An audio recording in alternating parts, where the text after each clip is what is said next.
All right, here we go. This time for sure. Go live.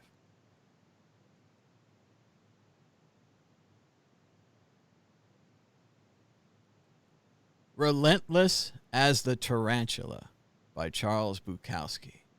They're not going to let you sit at a front table at some cafe in Europe in the mid-afternoon sun. If you do, somebody's going to drive by and spray your guts with a submachine gun. They're not going to let you feel good for very long, anywhere. The forces aren't going to let you sit around fucking off and relaxing. You've got to do it their way.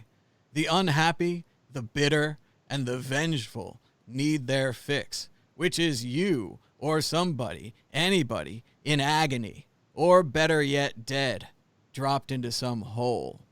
As long as there are human beings about, there are never going to be any peace for any individual on this earth or anywhere else they might escape to.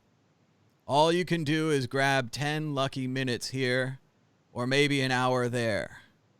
Something is working towards you right now, and I mean you, and nobody but you. Oh, hello there. I didn't see you guys come in. Welcome to Bitcoin Talk Show. My name is Thomas Hunt. We're joined by Jimbo. Say hi, Jimbo. Hi, Jimbo. We had a little reading there from You Get So Alone at Times That It Just Makes Sense by Charles Bukowski. Kind of a negative poet today, kind of tearing it down. No one will leave you alone. You'll never have a moment of peace.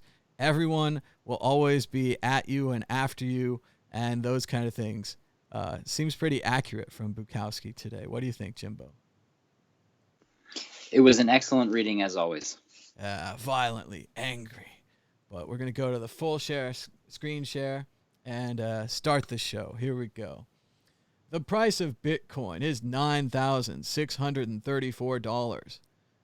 So with the last of that, with a high of 9,599, a low of 9,499. And it's up about 0.35% in the last 24 hours. Checking out the dollars to Satoshi, $1 will buy you 9,634 Satoshi. Everyone is breaking their USD Satoshi charts. I can't get a single one that works. Even this one, as you can see, is either using an outdated or non-averaged price. But anyway, that's what it is in Satoshis. Checking out our top stories today, we went around the Bitcoin universe and searched these up for you. Bitcoin price, 4 key similarities to previous bull market corrections. And remember, this is a typical way of technical analysis. They always look at the past and try to predict the future.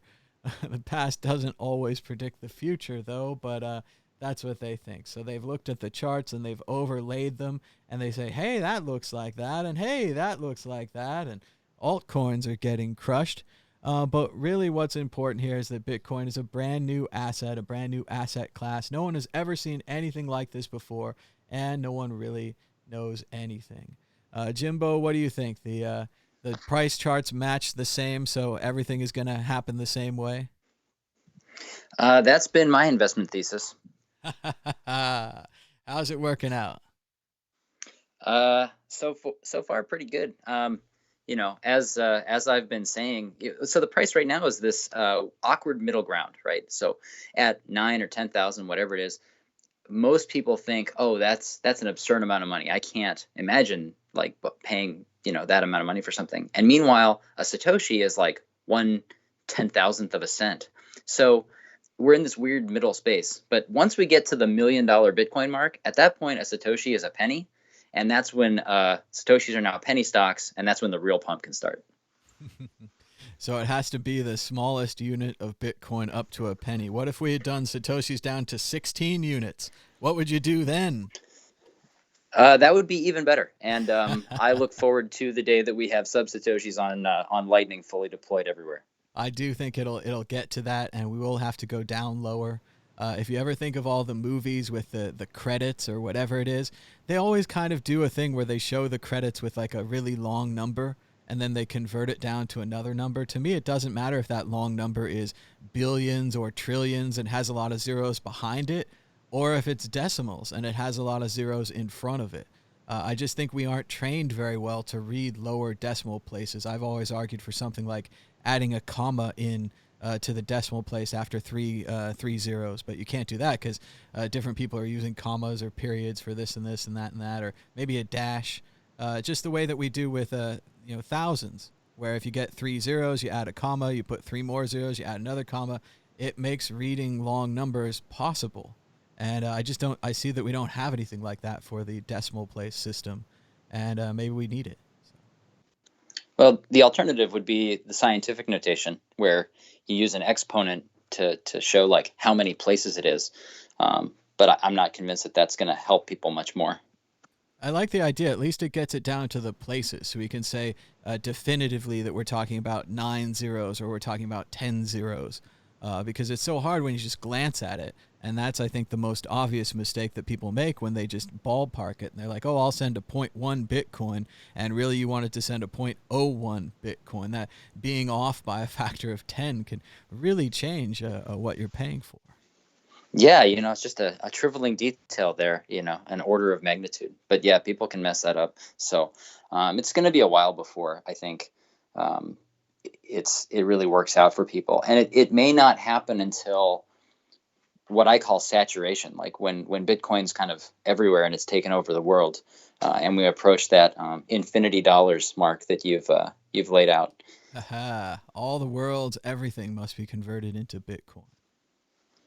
Yep, that's what I'm looking forward to. But if the price until the price is stable, if the price was stable long term, then you could pick any number of decimal places and just say, yep, we're gonna have a new unit that's right here at this place, and then from there forward, you wouldn't have this problem of like the 0.01 versus the 0.001. But I agree with you wholeheartedly. Dealing with these kinds of tiny fractions is not what people are naturally good at. And it was fun. Some people tried to do that new unit thing. I think they tried to set it a little higher than the current one with the bits and the M bits and the whatever. I could never remember it or figure it out. But something about the Satoshis has just stuck. People are like, okay, that's the lowest number. We can all have, 100,000 of them. You can have 1 million of them. It's pretty neat. People like that idea. So something about that is stuck. And we've gone from arguing over M-bits everywhere. And I remember several wallet apps that were designed to switch to M-bits by default. And I always said, this is going to confuse people. They want a Bitcoin. They want a whole Bitcoin. If they don't get a whole one, they understand what a 0.01 is. But what's a 0.01 M-bit? I have no idea what it is. It could be a 0.1, could be a 0.0001. I mean, you have to look it up every time until you memorize it, I guess. But sticking with SAT seems like a good thing. I've seen a lot of people hashtag stacking sats, and companies are trying to trademark that and all those kind of things. I think Casa Hodl was no, it was someone else. It was who tried to trademark stacking sats. There was a couple of interesting Bitcoin trademarks recently. Maybe let me know in the chat. Wanted to give a shout out to the chat, ask everyone to give us a thumbs up and a share. Thanks for joining us on this Saturday morning. We're just talking about some Bitcoin news and so forth. What was the phrase they tried to? Did they try to trademark HODL? It was something like that. There was like a very old phrase, and one of the companies was like, "Oh, we're just going to trademark that," and everyone got mad. I'm only mentioning it because I saw another trademark case today that I think is going to make everyone mad as well.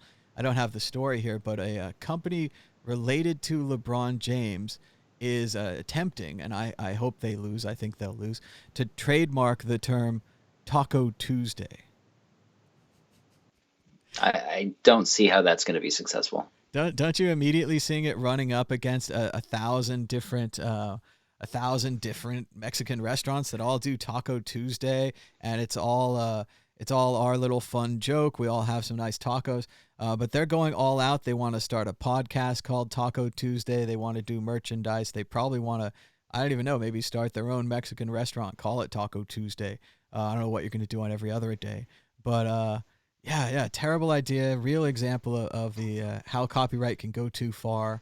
And just to think of the idea of all these existing restaurants that have Taco Tuesday, and that they would all have to stop, and that maybe you'd have one restaurant like Taco Bell or something that would buy the official rights to Taco Tuesday, and just how bad this idea and how quickly draconian it gets with copyright. Where on the other hand, you might have something original, like a character's name from Game of Thrones or something like that, where you're like, oh, that guy created that out of whole cloth. That's something he should own. You shouldn't have commercials where it says, Iron Man likes Tropicana orange juice or whatever it is, unless you pay Iron Man or pay the creator of Iron Man. I just don't see that with Taco Tuesday. They're telling me in the chat that it was Lolly, and that Lolly was trying to trademark stacking stats. Lolly's a trip and a discount type engine. A lot of these engines are coming out recently. It's a pretty neat idea from their perspective. It's hard for me to say, but all these discount sites are probably just trying to get a hold of your Bitcoin. Right? Not everyone spends $100 then buys $100 of Bitcoin to keep the Bitcoin, which is a great way to spend Bitcoin. We're just not organized enough as a people to really pull that off. But all these sites, they want you to get to spend your Bitcoin on Starbucks and get 10% off and these kind of things. I think those sites are really just stacking a lot of Bitcoin and hoping that someday the Bitcoin goes up and they'll be holding it all, and all this discount selling would have worked out. So it's a neat way if you think of it from the other side. You think if you were a rich person or something, you set up this discount site and you're like, yeah, I'll go buy your stuff with my credit card at Amazon or whatever it is. And they're just trying to get that Bitcoin, and maybe even that legendary clean Bitcoin, right? Because we haven't had any clean Bitcoin in a long time, right?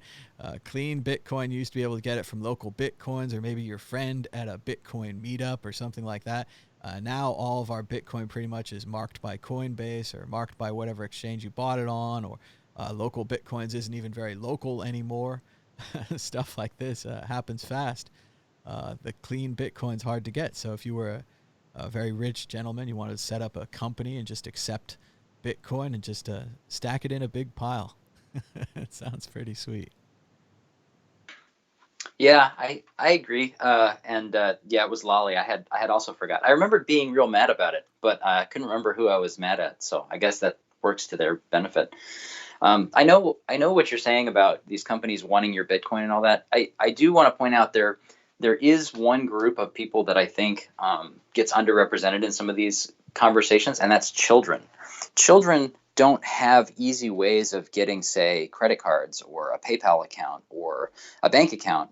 And so for children to buy things on the internet, it's actually a really annoying experience. But if the provider does accept Bitcoin, then they do have a mechanism by which they can sovereignly, independently pay for something and get it shipped to their house without like looking for a parent or looking for somebody who has a credit card to make that purchase online. Now, see, I see that as an advantage and also a disadvantage, right? Because on one hand, you've got independent, mostly good kids like myself that wouldn't get in trouble, but would certainly order whatever they wanted from the internet, and it could be all kinds of bad things. On the other hand, you've got, straight up bad kids that are just going to get in trouble, just have no filters, have no limits. They're like, oh, I can buy this, oh, I can buy that, and they put the two together, and then we've got problems all over the place. So I think it's a selling point, but it's not a selling point because I just don't know. I think in this audience here, we probably have a lot more people that are on the side of this idea of free-range parenting, let your kids go out there and do things, that kind of stuff, the libertarian, more freedom-based idea, let them make their own mistakes. But on the other side, and I really think this might be 80-20 the other way here, we have these helicopter parents, right? They're over their kids all the time. They go to all the PTA meetings. Maybe they even attend school classes with them.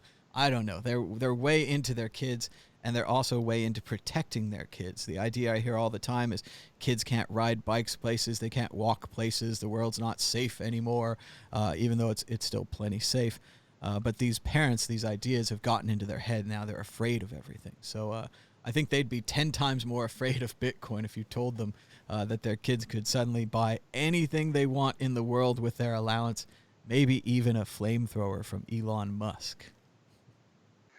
Yeah, well, I guess so. I'm not so worried about the helicoptering. I think that pendulum has started to swing back. So there definitely was a whole lot of helicoptering, and maybe by the way, if this is like outside the scope of the talk show, like just cut me off. We're going anywhere, man.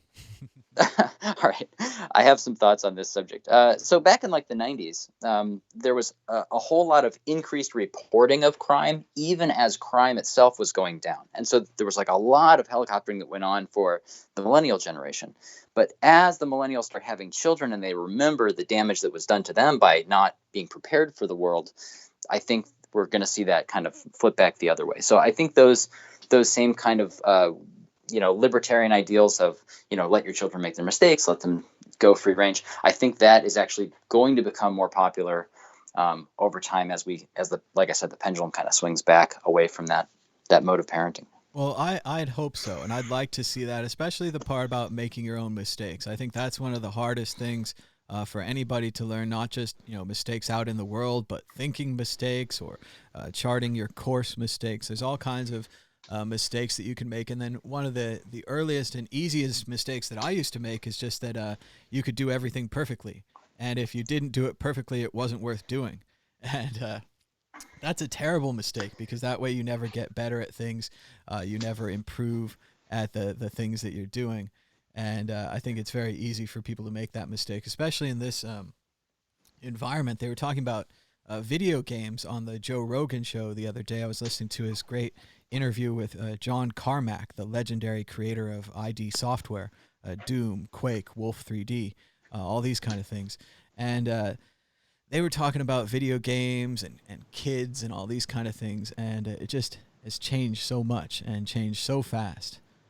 But they need that ability to make mistakes and to learn through these games. Yeah. Well, when you're raising kids, you're not really raising children. You're raising the adults those children will eventually become. And it's the nature of the world and our universe that you're always perpetually in a state of ignorance about almost everything, almost all the time.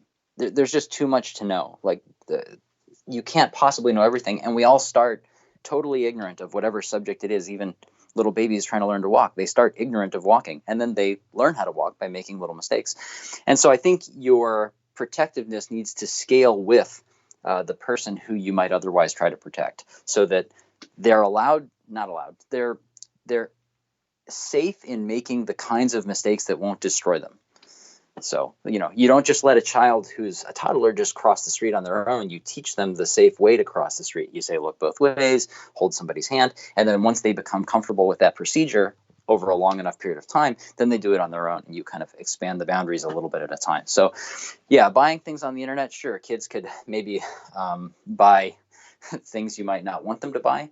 But then again, it's your responsibility as a parent to instill them with enough sense to decide what it is or is not suitable to be buying on the internet. All right, we've got a question from the chat. Zaza is asking for our bona fides. Do either of you even have kids? Obviously, I don't have any kids. How about you, Jimbo? I'm concerned about the OPSEC implications of answering that question. You could say generically yes or no. I don't think that it's really going to categorize. You could have 8 or 10 or 5 or 2. So I think a binary choice won't ruin you, but it's up to you. Yeah, generically, I have 2 kids. There you go. See? So at least someone has experience here is all I'm saying. We don't have to, it doesn't matter how old they are or any of that information. But let's get back on topic here is I think what he's really saying here. Here's another article I found this morning. The Bank of England governor proposed a radical competitor to Bitcoin and the US dollar. And we talked about this a little bit on the Bitcoin group yesterday about the China coin and about how the banks and the central governments and so forth are now copying us. They're not saying that Bitcoin and cryptocurrencies are stupid and a waste of time and a Ponzi scheme. They're saying that's a Ponzi scheme that we could do. That's a stupid waste of time that we could do. They're getting involved. So now we have England joining the fray amidst the petro by Venezuela, Iran's rumored currency, China getting closer to a currency, Facebook getting closer, Walmart getting closer. And once again, I'm swept through by the ideas of Neil Stephenson in the book Snow Crash, which was supposed to be an Amazon TV show. I don't know what happened to that. I thought it was great. And now, of course, they own the property, so I don't think it's coming out. But in Snow Crash, they talked about the idea that the corporations would basically become little governments. So you could still live in the US and you'd live in US housing and you'd basically be a Fed and you'd work for the government. Or you could live in Kentucky Fried Chicken and you'd live at Kentucky Fried Chicken and you'd work at KFC, and your wages and your house and everything would be paid for by KFC. And it's all about this idea that governments and corporations now provide the same services. You'd get your retirement from KFC. You'd get your disability from KFC. I mean, everything goes through the corporation, and as well as the mafia, which was also a corporation. So I think we're really starting to see that with all of these first governments, then companies, then everyone else copying the idea of Bitcoin. Now, remember, this is not going to be an efficient long-term strategy. This is one of those flash in the pan things, but at this point, we're talking $1 billion flash in the pan. We're talking $100 billion flash in the pan. So it's going to look like a forest fire. And you're going to be like, wow, China Coin, Facebook Coin, they're really taking over there. They have millions of users. Wow, so many people are using them. Bitcoin is so old and lame. Oh, and we're going to forget about it, all those things. But then we'll go up over a mountain and we'll come down the other side. And they'll say, hey, China Coin sent my friend to jail for buying pornography or something, or Facebook Coin ratted out my friend and ruined his life and put him in tax jail, and they told his friend about the affair, all these kind of things. So I think that we'll go down the other side of this, and hopefully on the other side we'll say, hey, maybe we'll need that Bitcoin because it doesn't advantage anyone. If you look at Facebook Coin, it gives an advantage to Facebook. It gives an advantage to the, 7 node runners or miners or whatever they are. They get to sniff all the transactions. So that's incredibly valuable data, even though you might not understand. At a higher level, they can combine all that data together and get some really interesting information out of it at a much higher level than they used to be, and that's what they want. Whereas Bitcoin, no one gets that insider information. No one gets a tip of the hand as to what people are spending on. No one can monitor it. Or in the other way, everyone can monitor it. Everyone can get the tip of the hand. Everyone can get whatever information's out there because the Bitcoin, the blockchain, is open, and these open systems always defeat closed systems. We have to go through these times. I remember times where AOL was the internet, and you'd tell people that you use dial-up networking, and they were like, what the heck is that? I use AOL. That is the internet. These kind of things. And then now, AOL is pretty much completely gone. It's an ignored web page like Yahoo. I think that we might see that for China Coin. We might see that for Walmart Coin. Even Bank of England, exciting new coin. All these kind of things. Eventually, they're going to cost more than Bitcoin to provide less features. What do you think, Jimbo? Are you excited about the state coins? No. The thing, the point of a proof of work blockchain is to decentralize and make permissionless the security of that network, and it is directly contrary to the goals of a central bank. I mean, it's got central in the name. Like, their goal is to centralize their control over the monetary policy. So using any kind of crypto or blockchain sauce on top of their plan, it runs directly contrary to what their goals are as an organization. So it's really just a nonsensical. It's like an oxymoron. Like, sovereign cryptocurrency is an oxymoron, and it doesn't make sense in terms. But you can see what they're going at. They're trying to get more information. They're trying to get more control. Certainly, we see a lot of that with the Chinese government. But it'll be interesting to see how it shakes out. I really do think it's a copycat phase. But the media is right. Billions of dollars are going into this. Millions of users right away with China Coin, with Facebook Coin, even with Walmart Coin. All of these would instantly be more popular than Bitcoin. But remember, this isn't a popularity contest. It might feel that way. And certainly there's a lot of feeling of that around the industry as people go from conference to conference, building up their egos bigger and bigger, and their amazing ability to predict the price, or their amazing ability to get sued by fake Satoshi, or their amazing ability to promote themselves over and over. We're seeing an incredible rise of these promoted people. But much like these stable coins, when you really look at the inside of them, I don't think that you'll find there's anything there that you want. But we'll just have to see how that goes. Yeah, I mean, stable coins, are, in my opinion, kind of ridiculous. So, like, the dollar was supposed to be a stable coin against gold, right? And we Exactly, saw how that peg exactly. failed. Well, and the Federal Reserve was supposed to remove the boom and bust cycle, right? On paper, Oh yeah. that was what they said. That was written on the tin. Yeah, it sure was, and it was one of those things, much like Brexit, where they said we're going to leave Europe and pay for the health care, and then they thought they changed it, and they said, oh, that should have said we're going to leave health care and pay for Europe. It just complete train wreck, complete opposites of what they were intending to do. But then the Fed again. I mean, I think people can go read about the Fed if they want, and read about how it was founded, and read about the first bank of the United States and all these kind of things. But yeah, I think it's doing exactly what it was designed to do. The idea that it would end the boom and bust cycle, or even mediate the boom and bust cycle, make the ups a little less up and the downs a little less down. It hasn't done that either. It's actually accelerated the cycles, and certainly the first bank, the second bank, they had some very interesting early motions where they went down on the wrong side of saving the economy. They did things that would actually exacerbate and make it worse. And it seems like a conspiracy theory because a bunch of people bought up everything while prices were low, and maybe it is one. But what's a conspiracy but a crime involving more than two people?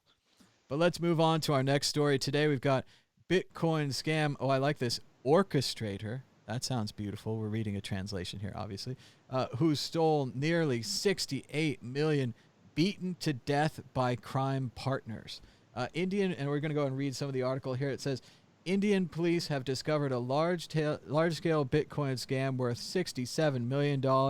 Its facilitator beaten to death for cheating his partners. Seems a bit, $68 million. It seems a little over the top. But again, if you cheat your partners, what a scum you are. The kind of person that would just, take attention from everyone, take everything and just leave with it. So at some point you have to say that it's a kind of a karmic retribution here, that they stole the Bitcoin and then got beaten to death. And no one should get beaten to death, but no one should steal $68 million of someone else's Bitcoin. If you can't trust a criminal, who can you trust? As reported by the Indian Times, the scam got the attention of the police after its facilitator was left at the emergency ward of a private hospital, and the people who had given him a severe beating left. So he's still alive. He was left at the hospital. Oh, he was dead soon after and believed to be the organizer of the Bitcoin scam. Police have caught the murderers, given them charges. Let's see. Cryptocurrency worth hundreds of crores, maybe that's rupees, I don't know. The accused member of his business team brutally tortured him. So let's see. Still trying to get the details of the crime here. He deceived his partners in the gang, saying that his Bitcoin account had been hacked and that he was planning to launch his own token to return the money to investors. His associates, however, found out about the deception and beat the man to death to get the Bitcoin wallet password from him.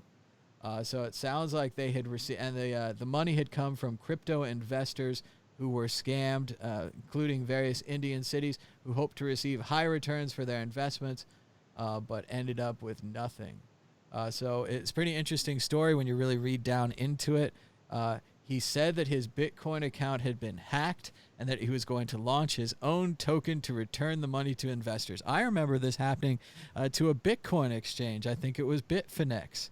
Was it Bitfinex or Poloniex? One of them anyway. Tell me in the chat. It's been a long time, but they got in trouble. They allegedly got hacked, and all of their Bitcoin that they had been holding for other people was suddenly gone, and they decided to print their own token, which they then gave to people, and then were able to buy back at a lower price, because obviously the debt token starts out at 100% and it goes down to 80% and 60%, and now you're buying back your debt with a 40% discount, which is really easy to do, especially if you kept the original money.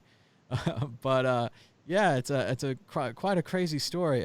What do you think, Jimbo? We're saying in the chat, they say Ross says it's a damn shame. Not. And I agree. It's tough to protect someone that has stolen $68 million, even if it was stolen money to begin with, and then it became stolen a second time. Is there no law among thieves? Jimbo, what do you think? Well, I share your sentiment that it's unfortunate for anyone to get beaten to death. And yeah, this would appear to be a case of vigilante justice of a sort. It also shows that $5 wrench attacks do in fact happen, and they happen at least the $68 million level. So, I think, and of course, this crime was also at least partially motivated, fueled by the anger that the crime partners must have felt at being defrauded directly. So, but it's a good, the fact that they were able to beat the guy to death and get the keys indicates that his OPSEC was not good enough. So, use multisig is what I would say. Yes, he must have had some way of handing the keys over to them. He didn't have a complicated system with multiple people. I remember Key Monkey always used to call up to the show and remind us of this same thing, and he had a whole elaborate system where he'd sent part of his keys to this friend and part of his keys to that friend, part of his keys to this thing, and it sounded very secure, but it also sounded like it might be too secure, and you might never get your money back, and it might be locked out there forever. So everyone's got to do the trade-offs there as goods and bads for what you're going to get on that. But I want to go ahead and involve the chat here. Say hello to you guys out there in the chat, see what's going on. Ross says, if you play with snakes, don't be surprised when you get bit. And it is funny that it's not the investors who were robbed of $68 million who were able to beat this guy to death. It's the criminals who worked with him to steal from the investors. So there's still a whole second round of this where the people who actually gave them the $68 million should get their say. But then again, that's the whole thing. An eye for an eye makes the whole world blind, and Hammurabi, and we could just, forever. The reason they started police departments was to stop feuds. You'd have this family feud, and he killed your brother, and you killed his sister, and now, you're going to have to fight for 100 years, and at the end of it, you're going to be like, what are we even fighting about? Those deaths were 100 years ago. But they brought up police departments, at least in the Wild West in America, to stop these family feuds, to have an impartial third party. Kind of like Bitcoin, kind of like money. Maybe it stops all of these money feuds, and it stops all this monetary nonsense. Shout out. Yeah. Go ahead. Oh, sorry. No. I was just going to say along those lines, one nice thing about Bitcoin, I've heard it described as having security diseconomies of scale. So a lot of times an economy of scale means that you can do more of something more cheaply. But with Bitcoin, it's actually the opposite. The more Bitcoin you hold, whether it's $68 million or some of these $1 billion like the exchanges do, worth of crypto assets, the more you have in one place, it actually becomes increasingly difficult to securely store it and protect it from fraudulent actors who would come and steal it. So to your point about the stopping some of these feuds is like, well, if you can't have one person who has all the stuff and people learn that, we have to keep it in small amounts and we have to distribute it amongst ourselves and everybody has a little bit to protect us against being targets of theft, that I think would be a really positive outcome for humanity. We'll see. I don't know if we can learn from this one. Just a shout out to everybody in the chat. Hi to, I'm going to say it wrong. I'm going to try Helena from Serbia. How's it going out there? And hi to Ross from Florida. He's down there in the hurricane. So stay inside, board up those windows. I see a lot of stuff on the news about the hurricane, even though it doesn't affect me out here in Nevada. It sounds like it was going to go close to Florida, then maybe up the coast. They're saying it was going to hit South Carolina. It's another one of these things. It's part tragedy, but it's part excitement.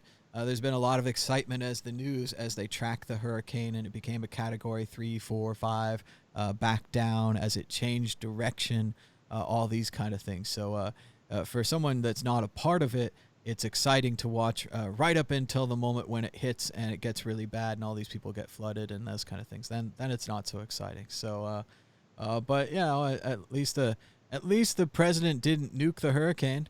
At least you don't have a cloud of radioactive waste coming at you. So that's good. But I want to go ahead and invite the chat in to call on the show. If you'd like to call us now, you can call us on Skype at World Crypto Network. It'll probably work. after maybe a couple seconds if I set the audio to the right thing. Or you can call us on the phone at 1-518-600-1949. You can talk about any of the issues we've been talking about this morning, even the very exciting parental control issue. Should your children be able to buy anything they want with Bitcoin? I think we'll have some unique and interesting opinions on that you probably wouldn't find in the mainstream news. We've got some more people checking out where they're from in the chat. And go ahead and say hi in the chat. We've got a very friendly, fun-loving chat here. It's a little quiet today, but shout out to Check Your Six. He's in Texas. And Nicholas is in Italy. Oh, I love Italy. I saw some great photos I took the other day when I was in Italy. I did about a week there. It was like last year. I think it was last year. And it was fantastic. So, what do you think, Jimbo? A lot of good callers from all over the world. What do you think? Yeah, it'd be great to hear from any of them. I'm curious to see if the audio situation works, given the trouble we had this morning. Oh, it's gonna work. It's gonna probably change the size of my webcam 4 more times. I'm using this great open source software here. There's me. And I put the webcams, and I was like, oh, I'll be all sick. I'll put it over here. I'll put it on the right. I'll have it full screen. I'll have a screen share. Like, it's pretty sharp. Like, it really works pretty good. At home, you can probably see it fading in and out as I show it. It's Open Broadcaster Studio, if you guys want to try it out, OBS. And it's cool, but it changes itself around every once in a while. Even now, I don't really like the size of my webcam screen here, but it's pretty fun. Everybody's still saying hi in the chat. Sean's from Stamford. I said it wrong. Connecticut. Very cool. And Solar Van Life is hodling in his van down by the river in the Pacific Northwest. That's pretty cool. I've been watching a lot of great videos on YouTube recently about van life and van living and van conversions. And sounds very cool. A lot of people are taking those Sprinter vans that are so popular, and you can stand up inside, and they're converting those into beds, and then they look like a normal van. So theoretically, I haven't done this, but theoretically you could just park it in San Francisco somewhere and sleep overnight in the back of your van. So that sounded pretty cool to me. Another thing, I wish I'd had these ideas when the price was up. I'd be living in a van already, but not yet. Not yet. And also, it's so hard to fit all my books in the van. But for traveling and other things, I've heard a lot of people travel around Europe in a van, sleeping in the back.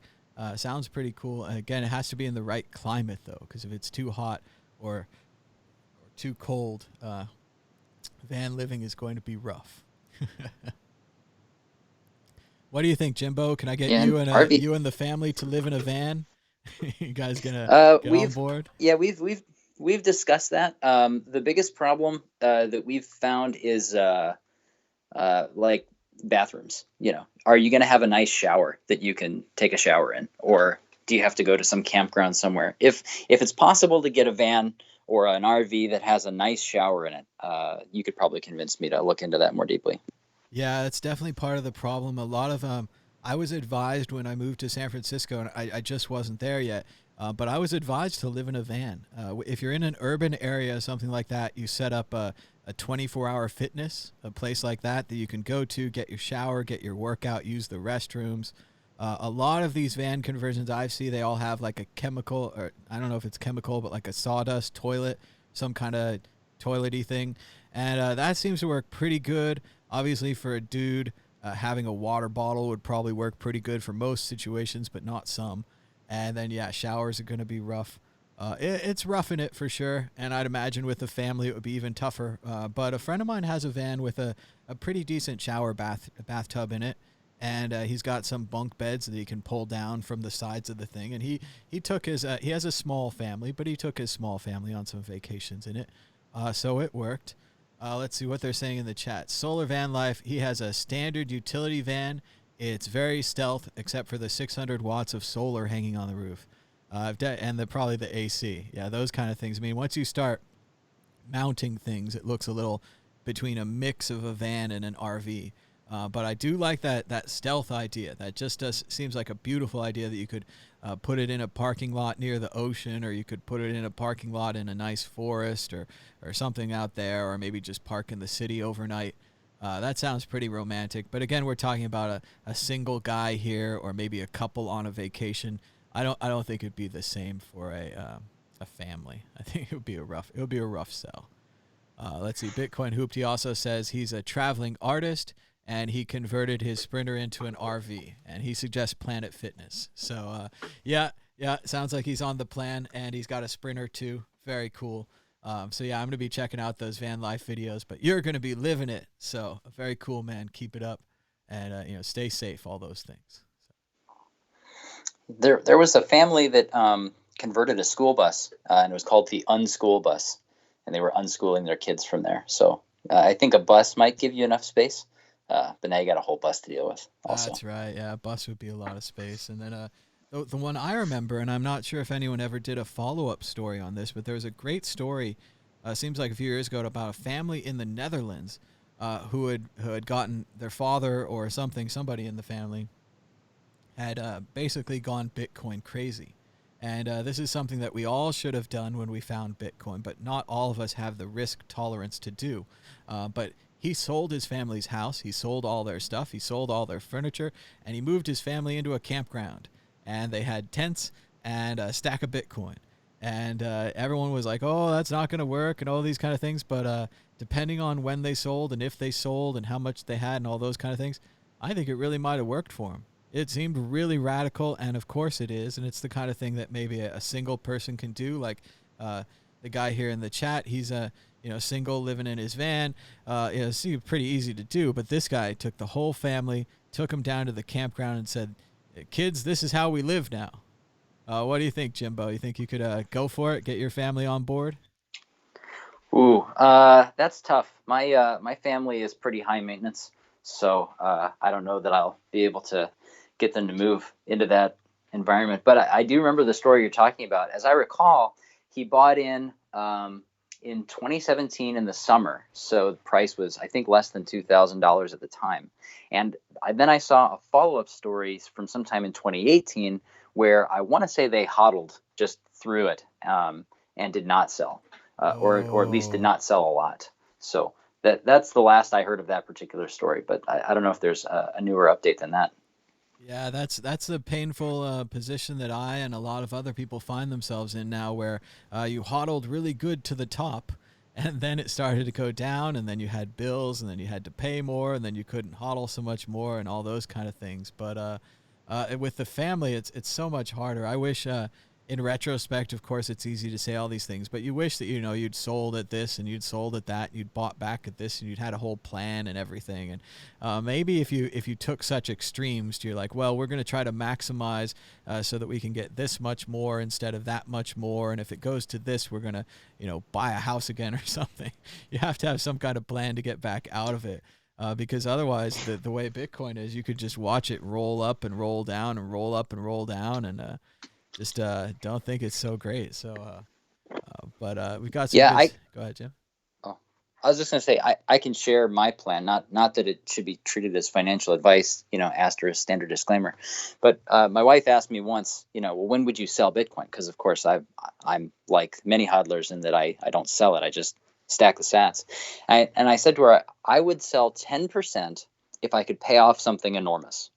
So, for example, if you have like student debts or something, and you could pay them all off by selling 10%, that would be the kind of thing I would do. Like if I could pay off my entire mortgage with 10%, I would make that trade. But more than 10%, I'm not doing it. I'm just going to continue to skate. So that's my plan.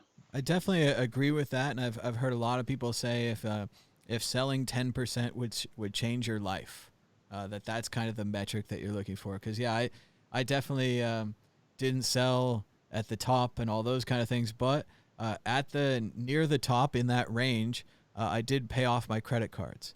Of course, they're back now, but I paid them off at the time, and it was stressful, and it's good that it's gone. And I took out the debts, I paid them back. I'm a man of my word. Probably could have went bankrupt instead. Probably should have done that, but Yeah, it's tough, but yeah, if you can pay off the house, if you can pay off your credit cards, if you can buy a new car or a new camper van or something that'll change your life, that's a good thing to do. But we're hardly there right now at 9,500, dipping back down from the 13K. That seemed so pretty good. 13K seemed like you got a nice little buffer there. You could last a while. 9.5, not so much of a buffer anymore. If it goes back to 6, no buffer at all. And then we all go back to work at Subway and become sandwich artists and all those kind of things. But I think, Jimbo, you've got the right plan, as long as you got the job, right? If you've got the job, you're keeping the job, then you can keep stacking sats, right? Is that the general plan, Jimbo? That's the plan. Once, I would consider selling 10% to take like a year off. If I could sell 10% and fund, my lifestyle for a year, and then take that whole year to just be on WCN shows and otherwise try to find a way to make money to try to earn Bitcoin directly, I would take that. I would do that. But until Well, then, yeah, job. it is hard, especially how much money just the normal American spends in the year, how much money rent is and bills and all these things. Because I know when it was at its top, I was looking at it and I was saying, oh, maybe I could live for 10 years. But then the problem is that I'm going to live longer than 10 years. And after those 10 years, what am I going to do? So then you're like, oh, I'll just hold it some more and maybe I'll get 20 years or 30 years or however many years you think you might need. And if you really think about it, all those articles about, oh, $1 million doesn't buy that much. And, oh, you couldn't even retire off of 1 million. You'd need 10 and all these kind of things. So it is hard when you think about it long term. But then on the other side, if you are in a stressful job that you don't like and you think there are other things you could do, taking off a year could lead you to those other things and it could lead you out of that stressful job, even if you just have to get a new stressful job in another year. So, it is interesting, people with their choices and how we make our choices. And one of the things that's nice about the HODL philosophy is it's a bit like being a vegetarian, right? You're like, I don't eat meat. And it's a simple binary rule. You follow it 100% and you don't eat meat. So if you're like, I don't sell Bitcoin and you follow it 100% and you do it, then you do it. It's really easy. The only problem is seeing the Bitcoin go from, 2K to 18K back to 3K. And if you do the math of how much you had and how much you could have had, and then if you start thinking about that, and some people are good at not thinking about that and other people aren't, and I don't know how they do that. But yeah, that can be a bit of a problem with the HODL philosophy. Well, the nice thing about that whole journey that you've just described is that a lot of us have been on that journey, and it was incredibly emotional, to use a blank generic term for the ups and downs, to watch all of that value and then all of that value in both directions. The thing that I really like about it, though, is that this asset, Bitcoin, is forging the world's the how do I say it, the strongest hands of a generation, right? Like the people that have learned to observe the price swings of this asset, like up close because you had skin in the game, those folks are going to be the strongest hands. So by comparison, the stock market dumps 5% and everybody's losing their minds. But Bitcoin, it's like, okay, that's a normal amount of money to move. So I think what it'll mean is that as the boomers continue to retire and transfer wealth to the next generation, to the millennial generation, and to the Zoomers, what I think we'll end up seeing is people who are willing to take on long, big projects and tolerate the ups and downs that go along with that, just because we've lived it and it's no big deal anymore. Well, I hope so. That would be good. We're seeing some interesting comments in the chat. Jeremy says, imagine if you took a year vacation at $100 a coin. You might be regretting it later. And it's funny, you guys know I've been in this Bitcoin space for a while, and I've traveled around. I've met some people, and I'm pretty affable, so people tell me their stories. So I've heard stories about this Bitcoin on every side of it. So yeah, I do know a guy that sold in the 200s, and he became a millionaire or a 2 or 3 millionaire or something. I don't know his personal details, but he did very well. He thought he was the smartest guy in the world and all those kind of things, and then it dipped back down and all those kind of things and back and forth. And no, I think he wished he'd held his Bitcoin now. He's another one of those that used to have lots and lots of Bitcoin and now has a little bit of money that's starting to run out. But you can do a lot with his money. It's one of those things. He took the money and started a business and created a lot of change in the world with this business and served a lot of happy customers. And all of that wouldn't have happened if he didn't make those sells. The same way, even if you just took a vacation, maybe you find something really nice on that vacation. Maybe, Dan changes, Jimbo changes his whole life in the year off. And when you go back to work, you go to a different job with a new, better attitude. Everything turns around, or maybe it gets worse. I don't know. But it's interesting to see. I've definitely seen it on both sides, and I've seen people that they held to the top and they sold. They got in late. One of the most emotionally crippling stories that I've ever heard is I knew a guy who knew a guy, and he put maybe 80 grand into Ethereum in the middle. And so he wasn't early. We all could have been early, and he wasn't late, but he was in the middle. But he had a lot of capital to invest with, right? For whatever happened, he could afford to lose those 80 grand. That's never been my situation. But took those 80 grand, popped into Ethereum, went to $2 million, popped that out, bought a house in the Bay Area, and now is balling it up in the Bay Area. So, and again, we're all like, whoa, I wish I had a house in the Bay Area and all those kind of things. But we didn't do what that guy did. He put his balls on the line. He put the risk out there. And unlike maybe Jimbo or the Netherlands family or myself, this guy saw a top. He saw a reasonable return on his investment, and he exited. Then he bought another probably property that's going to go up in value. So that is sometimes the way it happens. And I worry a lot of us just missed the train to join the riches because we could have put it in other investments that wouldn't have gone down so bad and all these kind of things. But I agree with Jeremy in the chat that, yeah, that guy's probably out of money. That you do always need money to keep rolling in, even just to pay property taxes or pay to pay your rent or your bills or whatever comes in. Even if rent goes away because you own the place, you still have bills, you still have property tax, you still have food, things that you need. Max is reminding us in the chat here. He says that the bear whale sold 30,000 at $300. So yes, there are people out there that are worse than you and me at timing this market, and they might have even had larger stakes than you and me will ever have. So that's pretty fun. Vention, he doesn't like the Bay Area, and he wouldn't live there even if the house was free. I don't know. I see a lot of I don't believe it's real, but I see a lot of stories in the mainstream news about the Bay Area is so bad and San Francisco is so dirty and all these kind of things. But I think a lot of the cities are this way. I've been to Italy and Rome and stuff, and there's garbage on the streets there, and there's sometimes a homeless person goes on the ground in every major city at every minute of every day. I mean, all those kind of things. These kind of happen. So I still like the Bay Area. I still think it's a great place to live, and it's good people, good restaurants, good buildings and history, and also the climate. You really can't get enough. A lot of these cities, a lot of these things, what we're really talking about, like San Diego or even Italy, to mention Italy again. When I went to Italy, one of the main things I noticed is how much all the trees and all the grass and everything around me and the general climate reminded me of California.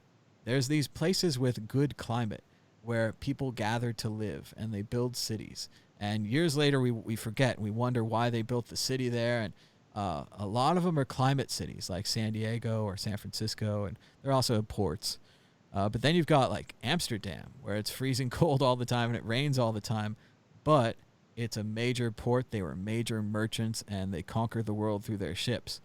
So you've got to have that access to water. But it's interesting. A lot of people have choices about where they live. If you want to live in Idaho or New Mexico, or you want to live on the coast or whatever it is, we make a lot of choices. Jimbo, what do you think about cities and places that people live? I share the sentiment that I would not live in the Bay Area even if the house was free. Oh, come on. Okay, well, give me a little more. Why? What's so bad about the Bay Area? I can take it. Oh, yeah. California is a strange and beautiful country filled with happy, smiling people, and I just don't understand it. Like, it's not my scene. Well, there are different cultures everywhere. I certainly felt in the Netherlands it was a permissive culture, and in the Germany everybody looked like me. And it is interesting to think about where people want to live, and some people want to live with their own people, or they don't want to live with their own people, or uh, I don't know. I went to Porkfest once. I don't know if I could imagine living with those people, but maybe you guys would like it. I don't know. It seemed like those people really just wanted to live by themselves as hermits with like a yard around them, and they could talk to their neighbors occasionally.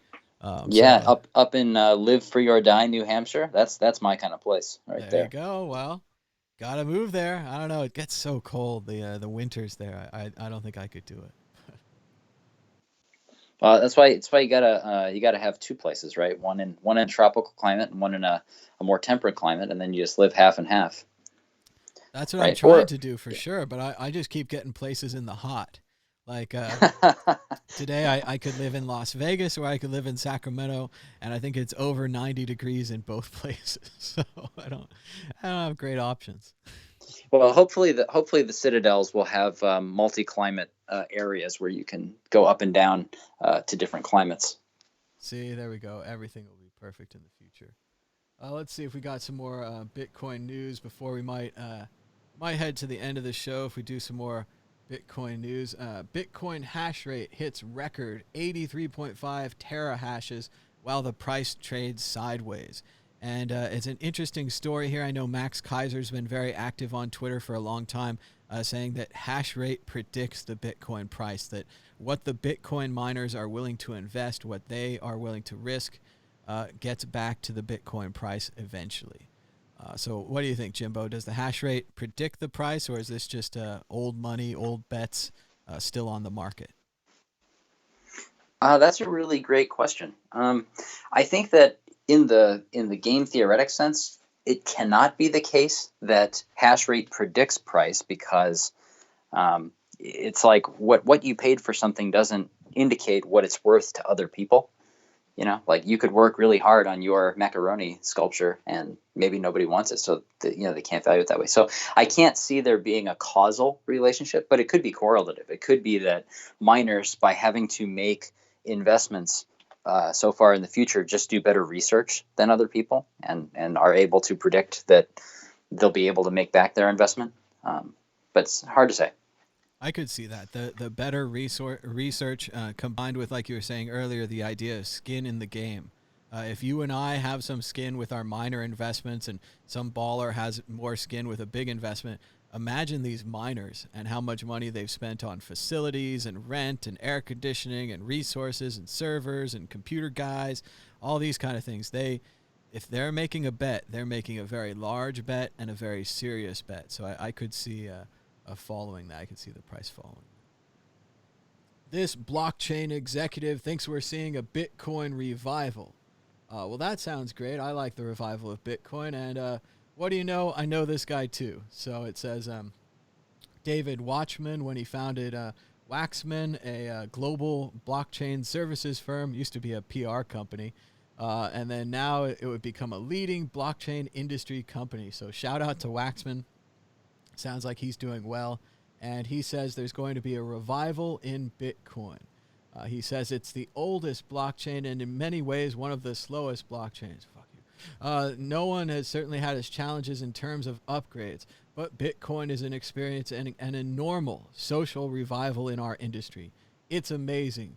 Bitcoin is reliable, and that reliability has turned out to be something incredibly sexy. And again, this is the kind of thing we've been talking about for years here, about Bitcoin being the best and all these other things being flying in the night and being temporary fires that go up and go out and just smoke on the water. So what do you think, Jimbo, about Waxman here and the Bitcoin comeback? I mean, so I'm a big fan of the Bitcoin not shitcoin meme. So I do concur that Bitcoin is kind of the only game in town. As far as revival goes, I think what we're seeing is people dumping their altcoin bags and abandoning the hope of those other projects. As we discussed earlier, right? The point of a blockchain is to decentralize ownership, and money is kind of the key, the killer app of that. To the degree that these other companies or other coins or other these other efforts are trying to use the buzzwords without the substance. I think we're just seeing everybody kind of go back to Bitcoin, as it were. It's not that it revives or anything. It's just like everything else dies, and it's like, well, the thing that we were all in here for is still here. So that's my take. Everything else dies. Yeah, I think he's going to be right. I think we're going to have a comeback. Here we go again. Another one from Forbes. Bitcoin, Ethereum, Litecoin, and Ripple's XRP. That's some clever headlining there. Suddenly in free fall. And we're talking about the price going down. And once again, when the price of Bitcoin goes down, the price of altcoins go down further. So this is even more dramatic for the altcoin holders and even more stressful. It's been a bit of a mess. I've seen all the memes going from altcoin season when, altcoin season soon, to altcoin season never, or there never will be, or there never was an altcoin season. A lot of people have explained this away. Jimbo, what do you think? Will there be an altcoin season? I think there might be, but it could very well be the case that none of the altcoins that already exist participate. So my feeling is this. So we've observed Bitcoin go through these cycles where you get some new excitement and people join the network, and then you get kind of peak hype, and then there's a crash, so to speak, and then eventually we get the Gartner hype cycle. It goes up, it comes down, and then it kind of goes sideways for a while, then it goes up and it goes down. So I think what eventually will happen is you'll have a new batch of people joining, and they're going to feel like late coiners. Oh, I missed out. It's too late for the gains for me. So what else is there that I can gamble on? What's going to be the next Bitcoin or the next Ethereum or the next whatever, right? And even though they don't believe in those things, they're just playing greater fool theory. Maybe I can get somebody else to buy my bags later when it goes up. So I think you're going to get a bunch of new entrants to the casino, and they're going to say, what games are there available to play? And so there will be demand for shitcoins, and the market will supply that demand with untold numbers of them, and they'll burn off eventually. So I think, so personally, I suspect there will be another alt season, but it could be the case that all of the alts that currently exist do not pump as part of that. So if you're holding altcoin bags waiting for the next alt season, you may be disappointed to find out that it's things that currently don't exist that get pumped instead.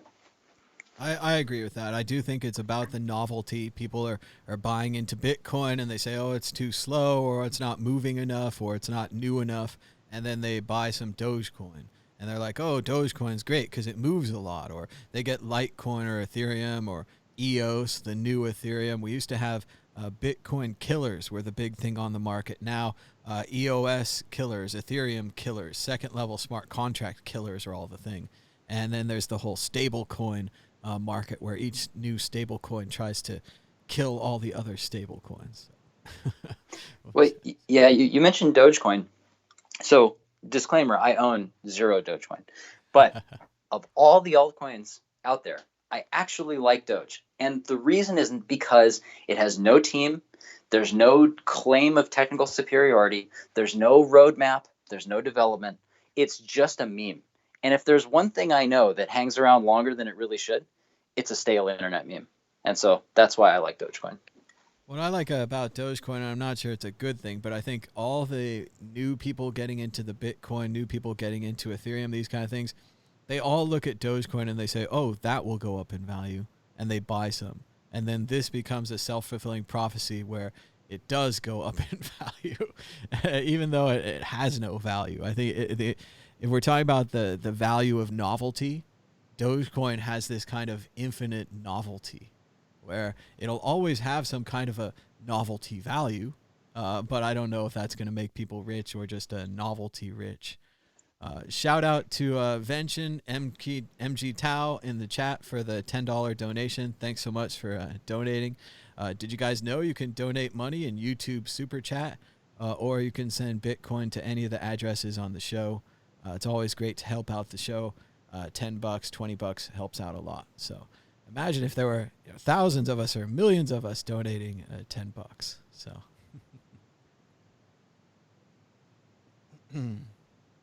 let's see. Yeah, Rolando's reminding everyone to hit the thumbs up button, give us a share, and we're just going to keep going. We got a couple more stories here. Jimbo, go ahead. What do you more on that story? Yeah. So one thing that I notice a lot is in this article, I think they're probably talking about dollar price, right? So they say, oh, look at Ethereum dumped in dollars and Litecoin dumped in dollars and Ripple's dumped in dollars. And what I want to shill right now is this idea that the basis of whatever it is you're thinking about buying or selling should be whatever you gave up to get it. So for most people, most people in the US anyway, they earn dollars. And so buying Bitcoin with dollars makes sense. And so looking at the BTC USD price makes some sense. But if you're going to buy an altcoin, the thing that you're giving up is the opportunity to have held Bitcoin instead. And so what you really want to look at is the altcoin Bitcoin price. So what is Ethereum, Litecoin, Ripple, et cetera? What are these things doing in Bitcoin terms? In those terms, they're still going down, and they're going down precipitously. But you lose the forest for the trees when you look at all of these in dollar terms, because from a dollar perspective, they're all very much correlated with Bitcoin. But in Bitcoin terms, that's where you actually get some information. So it's unfortunate to me that we keep seeing everything priced in dollars. The only thing that makes sense to price in dollars is Bitcoin. Everything else should be priced against Bitcoin. That's my two cents, as it were. Yeah, that does make more sense, and I do agree with you that you are giving up the opportunity to invest in Bitcoin. And if you've figured out how to invest in cryptocurrency, you're in a whole new class of investor that's capable of making these choices. But once you cross that line, then you're in the Bitcoin zone. Yeah, I would make the same case if you were talking about something else. So if somebody's asking me, like, what about silver? What about the silver price? I'd say, well, once you've decided to be in precious metals, your opportunity cost is gold. So what you really care about is the silver gold price ratio. And would you have been better off just holding gold? Right? I would make the same claim if you were talking about the stock market. So you say, oh, well, should I buy this stock or this other stock that's priced in dollars? And it's like, well, really, your opportunity cost is holding the market index, the SPX or whatever it is. So how is your thing doing relative to the index? Right. So anyway, as long as we're in the land of cryptocurrency altcoin, the basis price of everything, in my opinion, should be Bitcoin. It is harder, I think, for people to think in terms of these averages. I do agree that, yeah, if we looked at it, we said, okay, is Amazon a good stock? Well, I could have invested in the Dow Jones or the SPX or into one of these index stocks, and I would have gotten, let's say, 10%. But maybe if I invested in Amazon, I would get 12%. So in that way, Amazon would be 2% better than the index. They would be beating the index by 2%. I do think that's a better way to look at it, but I don't think that people can do it. I think people just get all caught up in their heads that this stock is going to be the good stock, or this metal is going to be the good metal, or this coin is going to be the good coin. And then they become blinded to all that. So I just don't know that we're logical enough to do that. But for the investors that do have that thesis, that do have that self-control, I think they could do very well. Yeah, I agree. All right, we got a couple more stories. We might speed up a little here. There wasn't much left at the end of the old story list. Nevada regulators say Bitcoin ATMs will need a license to operate. And doesn't come with much of a surprise. They talked about this a little bit on the Joe Schmo show right here on the World Crypto Network. And it's a really good show. Mike Dupree runs a company called EasyBit. They did a lot of early Bitcoin ATMs. They're major Bitcoin ATM players. And he has a couple of his friends who are also into Bitcoin ATMs on that show. They discuss this and other Bitcoin ATM issues in great detail. This is one of those where the easiest thing to do is to stop operating in Nevada. And I've seen this happen. There used to be 3 or 4 Bitcoin ATMs down on the old downtown, the old strip. And now I think there's one. So obviously that one, they did the job. They got the licenses. They are ready to go, I'm assuming.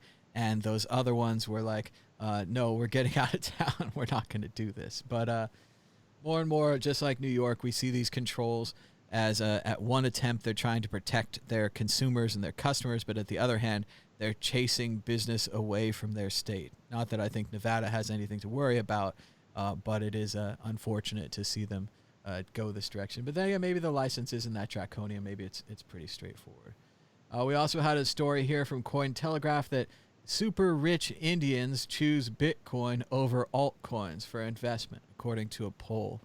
So the Indian people here are agreeing with what Jimbo's been saying and what I've been saying here, that Bitcoin is the best, altcoins are not so good. And it also, I think it comes from the I don't know. Sometimes this is true, sometimes it's not true. But as a character of the people, I would see the Indian people as perhaps more patient than others and more willing to bet here on Bitcoin, the winners, not so much as in a hurry.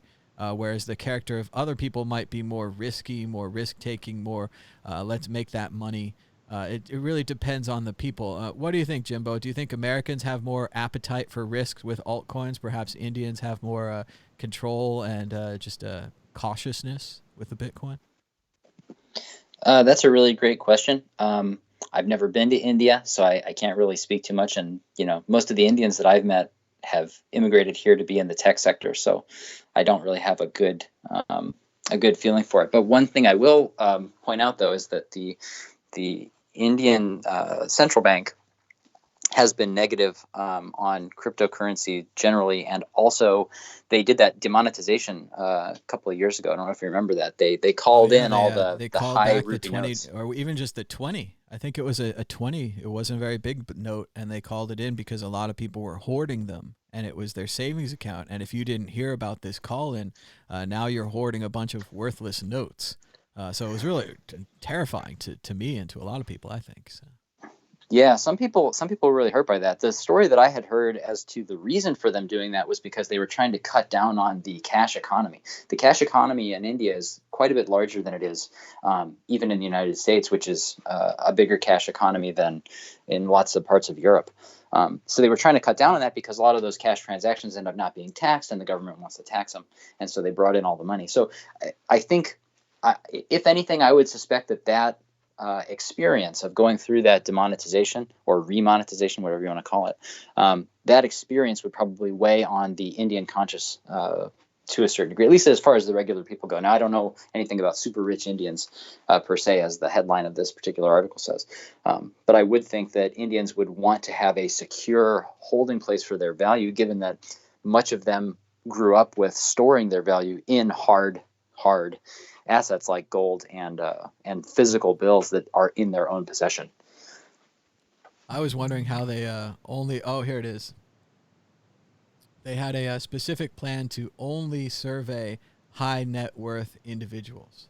So I was just curious if the survey was done through a magazine like Luxury Magazine or something like that, or how do you connotate that you only want super rich Indians to vote in the poll? But it looks like they did figure that out.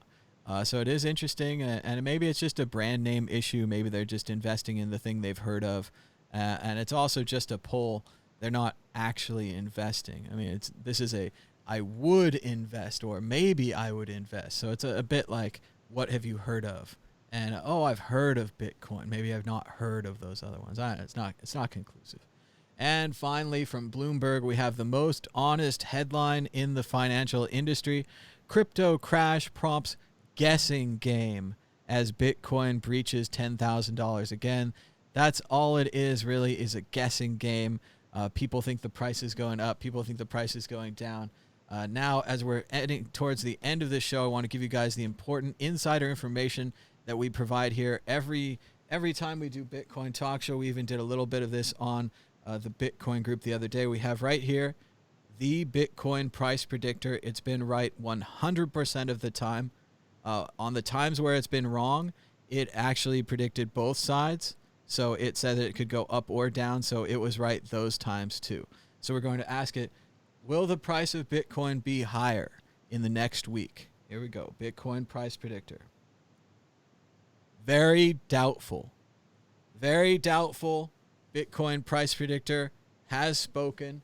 It was right every other time. It's a very expensive and valuable piece of material here that we have at the World Crypto Network. So there it is. Mark it in the timestamp below if you want other people to save their time. Jimbo, the price is going down again. The ball has spoken. Yeah, well, that's the way it goes sometimes. Can't beat the ball.